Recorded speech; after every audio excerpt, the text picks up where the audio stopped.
Hola, ¿qué tal? Yo les voy a dar a conocer los aspectos gramaticales. Mi nombre es Vladimir Canales Aranda y veamos. Aspectos gramaticales. La gramática es el conjunto de reglas que dan origen a un idioma o lengua en un momento concreto de su evolución.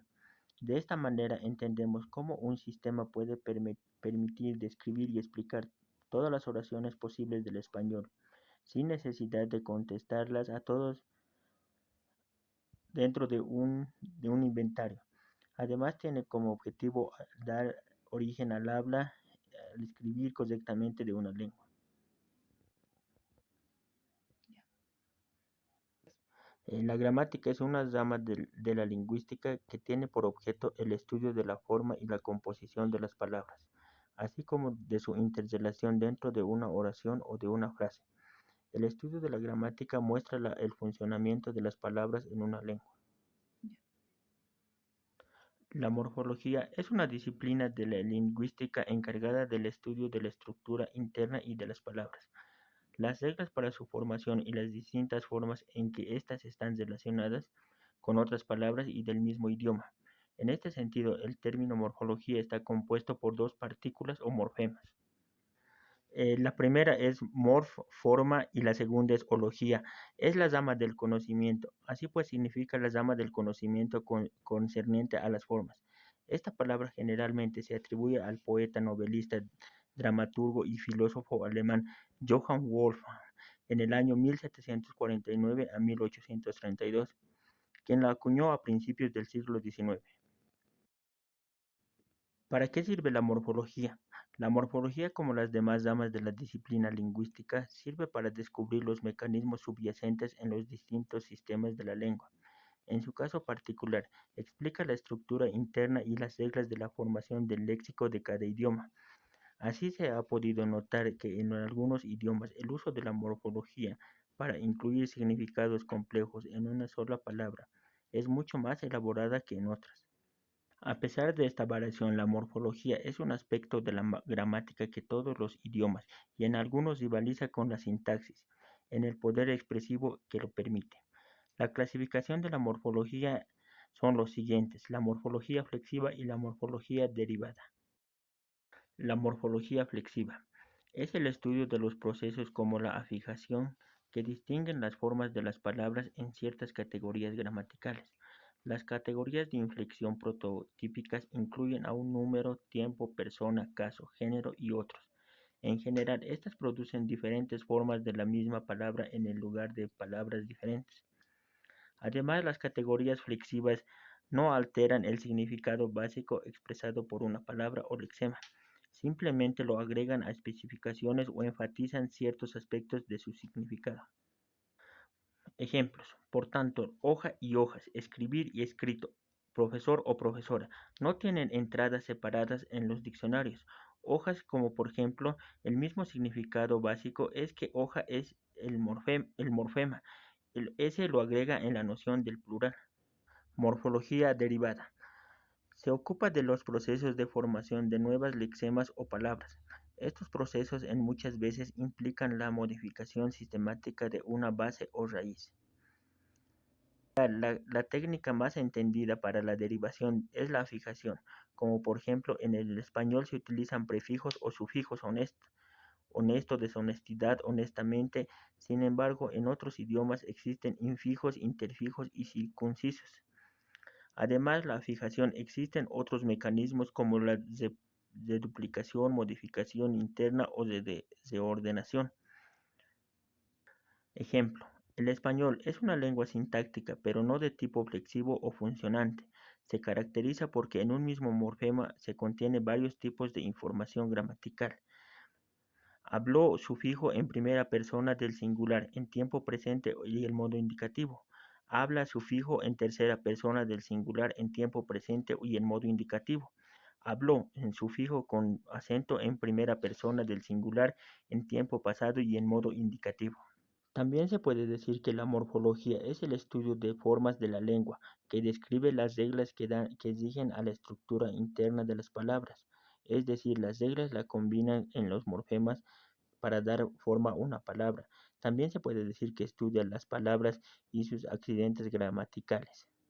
como ser, género, femenino y masculino, número singular y plural, personas, primero, segunda y tercera persona en singular y plural, modo, posesivo, imperativo, interrogativo y partitivo. Ortografía. Es el nombre que procede del latín ortografía, que se refiere al conjunto de normas que regulan la escritura. Forma parte de la gramática normativa, ya que se establecen las reglas para dar uso correcto de las letras y los signos de puntuación. La ortografía nace a partir de una convención aceptada por una comunidad lingüística para conservar la unidad de la lengua escrita. La institución encargada de regular estas normas suele conocerse como la Academia de Lengua. Las reglas de la ortografía no tienen una relación directa con la composición del texto. En cuestión de un texto lleno y faltas que puede tener perfectamente, no es comprensible para el hablante. Una lengua pero no correctamente ortográfica no da oportunidad ni ayuda a la estancia de una lengua. En algunas lenguas de la ortografía se basa en normas en los fonemas, abstracciones y mentales. Algunos escritores se han decantado por la abolición o al menos la simplificación de las reglas de la ortografía. Juan Ramón Jiménez escribió un texto publicado en la revista Universidad en Puerto Rico titulado Mis ideas. La ortografía que reflejan en su particularidad dan visión a las reglas ortográficas. El poeta abogaba por la simplificación de la ortografía.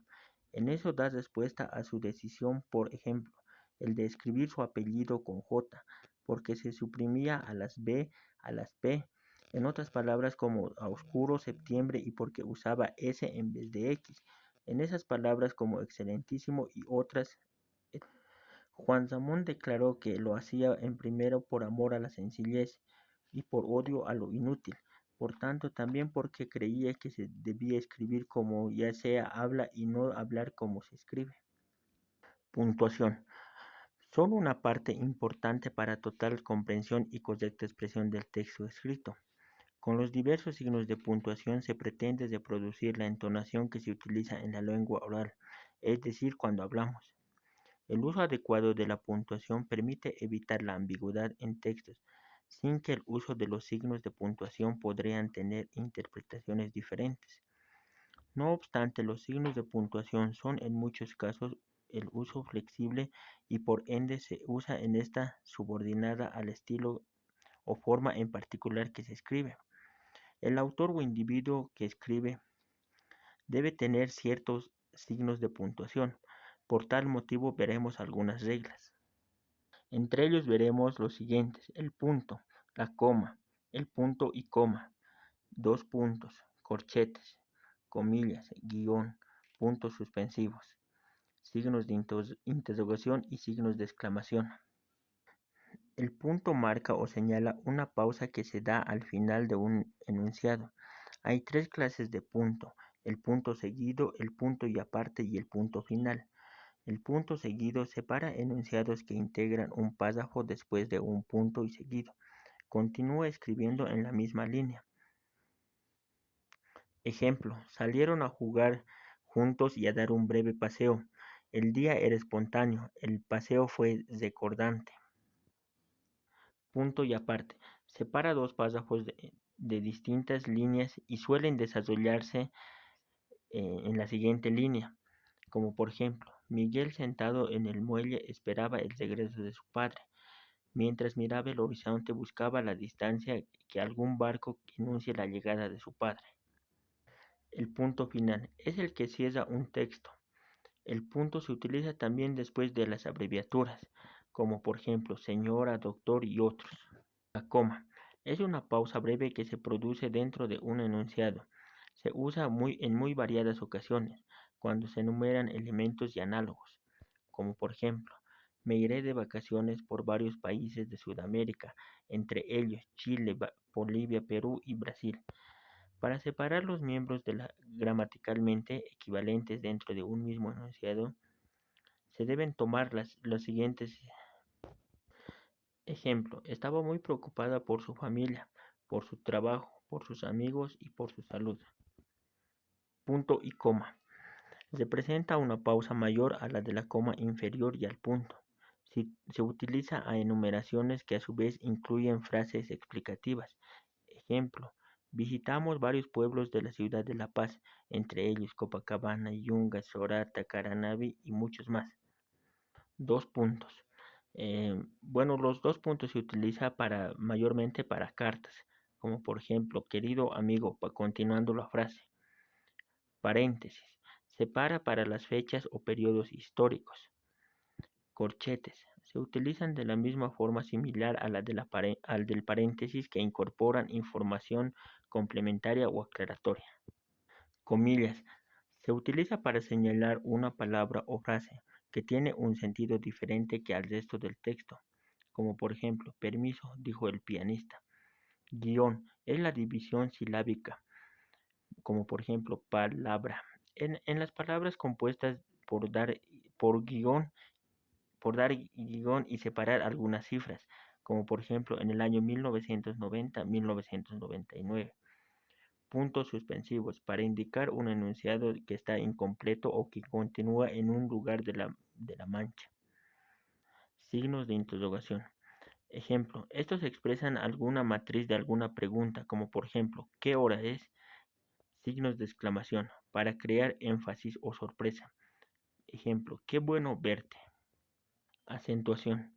La palabra acento es empleada en muchos ámbitos diferentes, en general vinculados en el lenguaje. Su sentido más común es como sinónimo o de tilde, un signo ortográfico empleado en el español y en otros idiomas, y que tiene en forma de una raya pequeña y oblicua, en sentido de derecha a izquierda, colocada sobre alguna vocal a, e, i o u, dependiendo del idioma, o también puede haber otras formas de acento. Sin embargo, este término es también usado para describir otros aspectos gramaticales y del lenguaje. Se aplica también a otras áreas de la cultura como a la poesía y la música, e incluso como parte de alguna imagen retórica. En el sentido de enfatizar algo, el jefe puso el acento sobre las ausencias. En este caso, la palabra acento tiene otro sentido. Entre ellos podemos mencionar los siguientes: acento prosódico, acento ortográfico. El acento prosódico es la forma de entonación de mayor intensidad que se le da a ciertas sílabas o palabras para ayudar a segmentarlas y distinguirlas. En otras palabras, lo tengan en la misma morfología, su nombre proviene de prosodía, o sea, de musicalidad.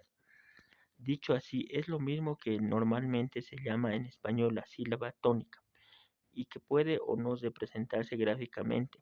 Se trata de un cierto relieve sonoro o forma de pronunciación de las palabras. Dicho acento está siempre presente en las palabras, pero solo en determinadas ocasiones, que va acompañada de un acento ortográfico, o sea, de una tilde para ello. El español también tiene ciertas reglas fijas dependiendo del lugar de la sílaba tónica o de la palabra, en algunos casos de su terminación. Acento ortográfico. En todo caso, es la aparición de un acento ortográfico que cumple un cometido diferenciador de las palabras que se escriben al igual, pero se pronuncian de distinta forma, por lo que alguna deberá llevar una marca en la escritura que vendría a ser el acento para indicar al lector cómo debe pronunciarla. De esta manera es posible distinguir palabras tan similares pero tan distintas como círculo o círculo, siendo en primera sustantivo y la segunda en un verbo en una primera persona del singular, y la última en un verbo en tercera persona del singular y en tiempo pasado. Lo mismo ocurre en los monosílabos, como en sí, más y más, o de y de, cuyas diferencias son semánticas y no son tan radicales. Reglas de acentuación. En el español, la aparición del acento ortográfico determina por el tiempo, lugar y en la aparición del acento prosódico en una palabra, o sea, de una sílaba tónica, según el siguiente criterio. Las palabras agudas en las que el acento prosódico va de la última sílaba, en este caso el acento prosódico se convertiría en acento ortográfico, siempre que las palabras terminen en la letra N, S o vocal, como por ejemplo salud, metal, capaz, pero, estrés, cantó, camión y Bogotá. Palabras graves o llanas, en las que el acento prosódico va en la penúltima sílaba, en este caso el acento prosódico pasará a un acento ortográfico, siempre que la palabra termine en una consonante distinta de N y S, como por ejemplo cantó, panza, porotos, detén, pero, lápiz, dúctil, láser y fénix. Las palabras esdrújulas. En estas decaen el acento prosódico en la antepenúltima sílaba, siempre deberá estar acompañada de una tilde o acento ortográfico, sin importar su terminación, como por ejemplo estéreo, cándida, pájaro o temprano. Las palabras sobre esdrújulas, en las que el acento debe recaer en cualquier sílaba que previe la antepenúltima, que son las palabras excepcionales y siempre se acentúan en ellas, como por ejemplo pálidamente y dígamelo. Acento o tonada. También se le dice acento o tonada a la manera particular de pronunciar una propia de una región geográfica, es decir, que dos hablantes provenientes de dos regiones geográficas distintas y a veces incluso de dos clases sociales distintas, en una misma ciudad, que tendrán modos de entonar diferentes incluso cuando estén usando las mismas identificaciones para las palabras en el mismo idioma. Acento en poesía. En el lenguaje tradicional de la poesía, la métrica es la estructuración de los poemas obedeciendo a las reglas físicas que rima, en las que se determina el número de sílabas que debía tener un verso.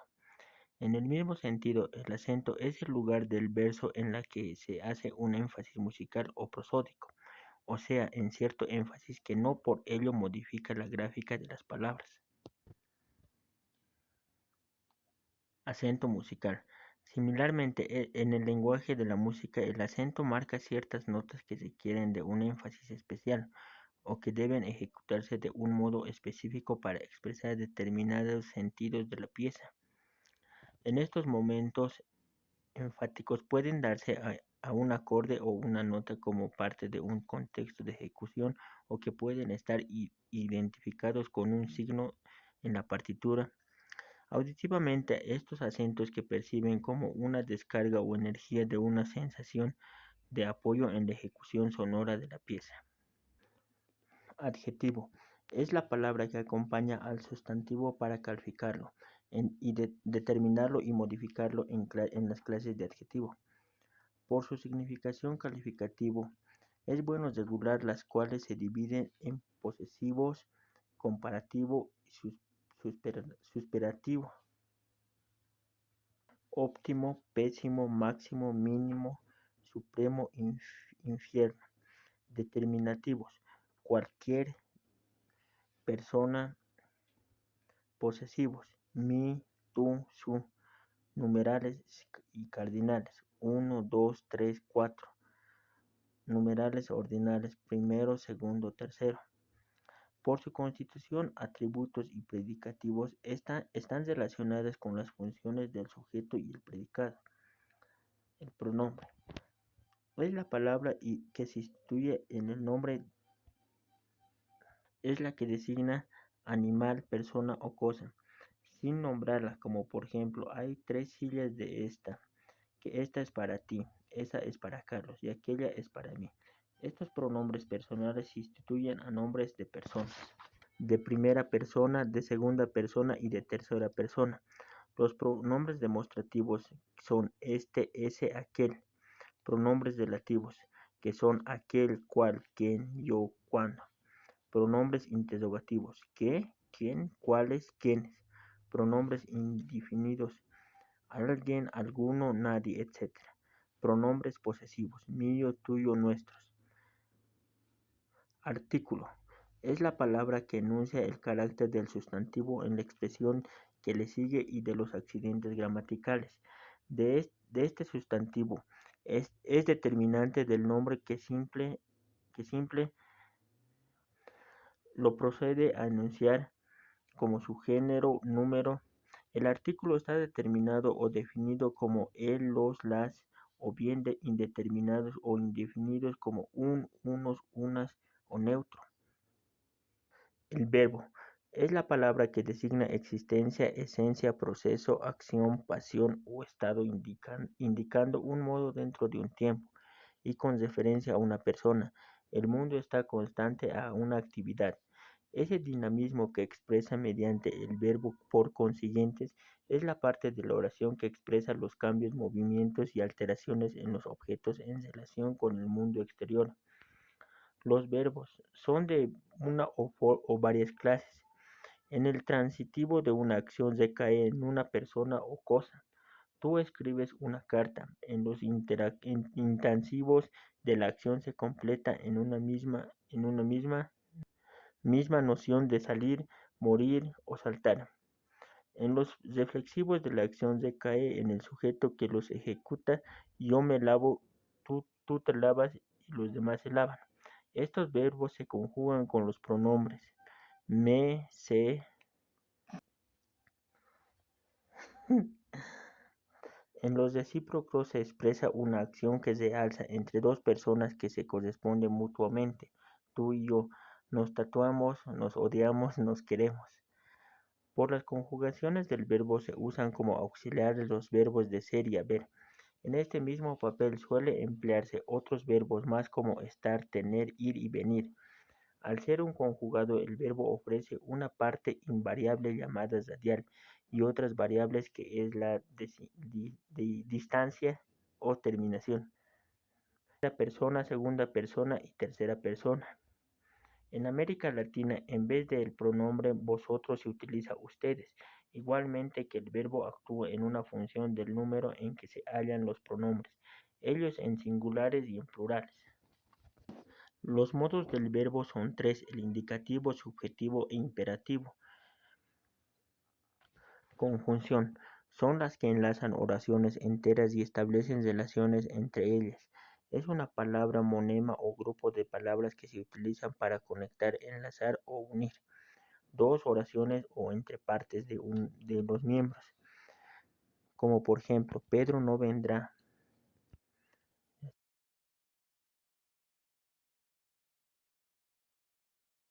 Bueno, espero que les haya gustado. Hasta una nueva oportunidad.